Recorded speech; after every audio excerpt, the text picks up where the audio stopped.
talk a little bit about the limits of human performance. This is something that has come up and we've heard about in terms of how many world records can we actually break and how long can we continue to break world records. In the Olympics, this is the best stats I could find. There were 104 Olympic records broken and 37 world records. I saw 37 and 38. I think one got taken away or something afterwards. They went back and looked at it. So we saw this going on during the Olympics this summer quite a bit, where these world records are broken. And so, how many times or how many world records can we break? Can we continue to do this? What are the limits of human performance? This was across all sports. We saw it with our swimmers, we saw it with our runners, we saw it with weightlifters, archery, all of them. It was across all sports. But when will it end? When are we going to get to that Olympics where we've achieved all we can from human performance? There's lots of factors that are going into these records that are being broken. One is the event lifespan. So certain sports have been around for a long time, and a lot of people have attempted to break these records and have been successful. Other sports are new, and the records are going to continue to be broken for a number of years just because it's a new sport and we haven't reached its full potential. Access by athletes is another factor that you have to think about. In terms of running, we see runners from all over the world. It's a very simple sport. You put on your shoes, you run. Something like swimming, fencing, some of those other sports, not all athletes have access to that equipment and that gear. So you wouldn't be able to see kind of all the athletes that would potentially be phenoms in these types of sports. So that's an issue. Technology. We saw in Beijing, we had these, for swimming, we had the skin suits. I don't know if that's the right word for them, but they're the suits they allowed them in Beijing, and then they said they couldn't wear them in London. So, we have technology that's coming out that's helping us to improve our performances, whether it be the suit that we wear during the actual event or just the technology for training. There's other factors, though, that we can't really control or we can't, kind of control in terms of certain aspects of them. There's the neurocognitive function, that reaction time. How fast can somebody react to something? Muscle memory, doing that event over and over and over again. We hear this with basketball. Someone just shooting free throws, as much as they can to learn that muscle memory. And then that decision making, that mental acuity, and I'll talk about that again in a little bit, which is really important as well.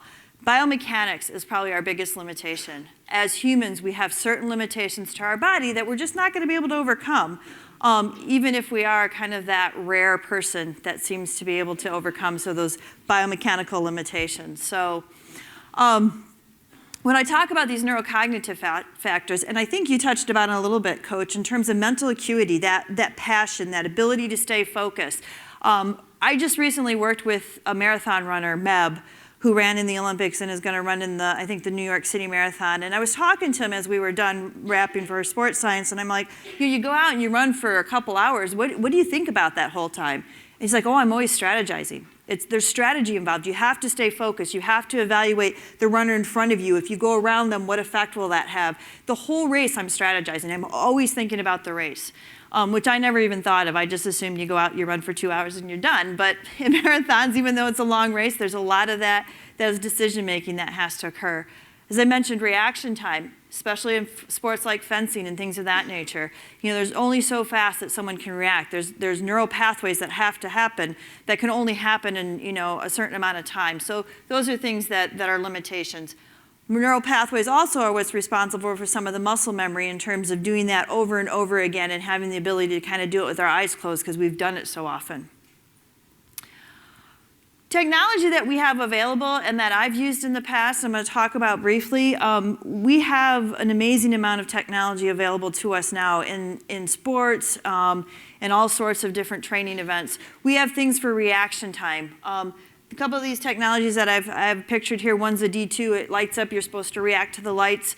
The device on the right there is a smart speed, well, it's not a smart speed, it's I-span technique. And so they light up and then the person has to kind of reach and turn them off. And I'm going to show a video where we actually used it. And then there's smart speed gauges, which are used for tracking, but we've also used those for reaction time as well.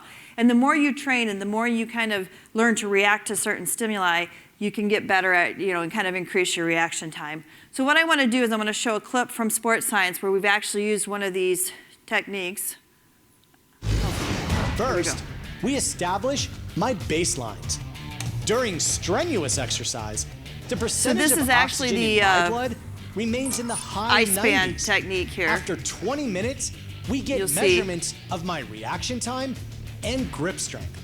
Now, to mimic the conditions in Denver, This was a we particular brought in episode where the a women's finals were being high-altitude played in simulator. Denver. And this is another technique that's used quite a bit to simulate a high altitude. So a little bit higher than a mile. So the amount of oxygen you're going to be receiving through the mask, which is the only way you can receive your oxygen, is going to simulate that environment. So it's a training At an tool to elevation simulate those of high just altitudes. Under a mile, the air inside Denver's Pepsi Center is 18% less dense than the air at sea level, meaning each breath contains 18% less oxygen.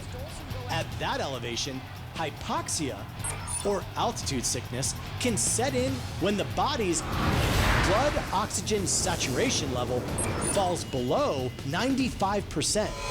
Because my body is not acclimated to this altitude, just 6 minutes in, my blood oxygen level has plummeted to 86%. But as my body becomes acclimated, this number slowly rises. Oxygen is essential for a chemical reaction in the cells that produces energy. If red blood cells aren't getting enough oxygen, the body senses danger and compensates by steering oxygen to the vital organs rather than our extremities. Your fingers are numb? This is one reason why after 20 minutes of high altitude exposure, my grip strength decreases by more than 16%. And on average, my reaction times slow by more than 25%. So you can see some of those technologies that we can start to use, and obviously this is a dramatic representation of those technologies, but it is true. We know a lot more about the human body using those types of techniques, and like the hypoxia machine and things of that nature for our training are things that we can also do to increase performance. The other thing I touched upon is biomechanics, and when everybody hears biomechanics, you kind of say, okay, well, exactly what is that? But the human body actually functions as a mechanical system. And so you have these forces, so this is like the hip, if you can see the picture here on the left. So you have certain forces that are acting upon it because of the musculature that allows us to run, to walk, to move, to sit, to stand, all those things. And so we can start to model this and kind of understand these forces and determine things like using measuring muscle activity. We can determine whether or not those forces, equate to our fullest potential. The other thing that we can do is we can start to look at human performance in terms of the human motion and look biomechanically what's happening and the forces that are needed to actually throw a javelin, and where can we optimize those angles to actually get our furthest distance and things of that nature.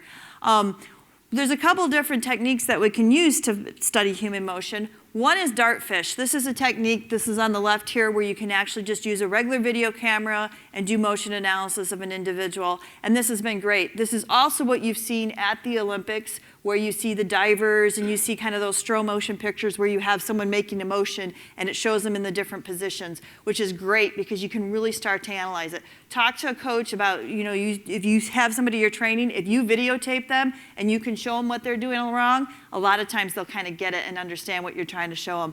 The other more sophisticated way is to use actually motion capture, where we have these little markers on our bodies and we go into a lab. We're getting a little bit more portable where we can start to do that outside in the field, but a lot of times it's done in the lab. One of the techniques that we've used both in my lab and on the show is something called the functional assessment of biomechanics. This is a sensor or a system that has 12 sensors that we just place on the body, and from that we can actually get the motion of the person in real time, which is great. I'm going to show another clip where we used it, and we advance the next slide. Biomechanical sensors. So these are the sensors. If you see, it's all in real time with Skylar Diggins to figure out her exact angles every time she's shooting. Deviating on average less than 5 degrees. These textbook mechanics enable Skylar to hit 36 out of 40 from 14 feet, draining a remarkable 90% of her shots here in the lab. Yes! So that goes back to muscle memory as well as biomechanics. So if you have someone that's not quite doing something right and you don't exactly know why, a simple biomechanical analysis a lot of times can answer those questions to make those improvements.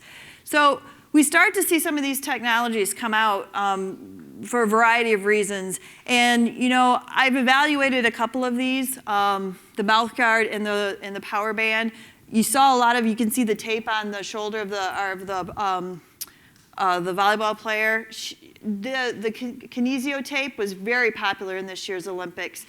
There's a lot of research to back it. I haven't done any of the research specifically, but if you go on their website, they'll show you all their studies that they've done.